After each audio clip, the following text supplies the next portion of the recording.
ಎಲ್ಲರಿಗೂ ನಮಸ್ಕಾರ. ಕವಿತಾ ಪಾಕಶಾಲೆಗೆ ನಿಮ್ಮೆಲ್ಲರಿಗೂ ಸುಸ್ವಾಗತ. ಇವತ್ತಿನ ರೆಸಿಪಿಲಿ ತೋತಾಪುರಿಯಿಂದ ಈ ಥರ ಇನ್ಸ್ಟೆಂಟ್ ಮಾವಿನಕಾಯಿ ಉಪ್ಪಿನಕಾಯಿ ಮಾಡ್ಕೊಳ್ಳೋಣ ಬನ್ನಿ. ಹಿಂಗೆ ಬೇಕು, ಅರಿಶಿನ ಬೇಕು ನೋಡಿ, ಬೆಳ್ಳುಳ್ಳಿ ಸುಲಿದಿಟ್ಕೊಂಡಿದ್ದೀನಿ, ಅಚ್ಚ ಖಾರದ ಪುಡಿ ಮತ್ತು ರುಚಿಗೆ ತಕ್ಕಷ್ಟು ಉಪ್ಪು, ಮೆಂತ್ಯ, ಸಾಸಿವೆ ಈ ಥರ ಹುರ್ಕೊಳ್ಳೋಣ. ಡ್ರೈ ರೋಸ್ಟ್ ಮಾಡ್ಕೊಳ್ಳೋಣ. ಚೆನ್ನಾಗಿ ಚಿಟಪಟ ಅನ್ನೋವರೆಗೂ ಒಂದೊಂದು ಸ್ಪೂನ್ ಇದೆ. ಅದೇ ಕಡಾಯಿಗೆ ಎಣ್ಣೆ ಹಾಕ್ಕೊಳ್ಳೋಣ. ಈಗ ಎಣ್ಣೆ ಚೆನ್ನಾಗಿ ಬಿಸಿ ಆಗಬೇಕಾಗುತ್ತೆ.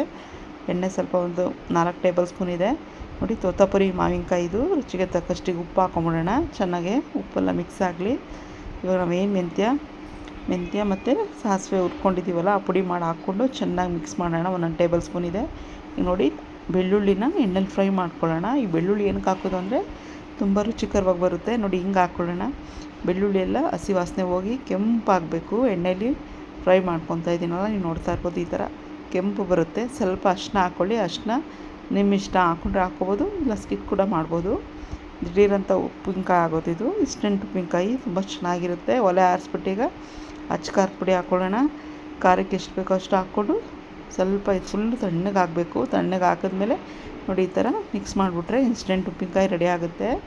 ಒಂದು ಗಾಜಿನ ಬಾಟ್ಲಿಗೆ ತುಂಬಿಟ್ಕೊಂಬಿಟ್ರೆ 1-2 ದಿನ ಬಿಟ್ಟು ತಿಂದರೆ ತುಂಬ ರುಚಿಕರವಾಗಿರುತ್ತೆ.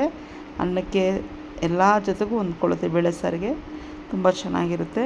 ನಿಮ್ಗೆ ಇಷ್ಟ ಆದಲ್ಲಿ ನೀವು ಮಾಡ್ಕೊಳ್ಳಿ, ತುಂಬ ಚೆನ್ನಾಗಿರುತ್ತೆ. ಈ ವಿಡಿಯೋ ಇಷ್ಟ ಆದಲ್ಲಿ ಒಂದು ಲೈಕು ಶೇರು ಮಾಡಿ ನೋಡಿ. ಈ ಥರ ಗಾಜಿನ ಬಾಟ್ಲ ತುಂಬಿ ಇಟ್ಬಿಡ್ತೀನಿ. 1-2 ದಿನ ಮುಟ್ಟಲ್ಲ ಇದನ್ನು. ಟೈಟಾಗಿ ಗಾಳಿ ಹೋಗಬಾರ್ದು, ಮುಚ್ಚಿಟ್ಬಿಟ್ರೆ ಚೆನ್ನಾಗಿರುತ್ತೆ. ಮತ್ತೊಂದು ವಿಡಿಯೋದಲ್ಲಿ ಮತ್ತೆ ಸಿಗೋಣ.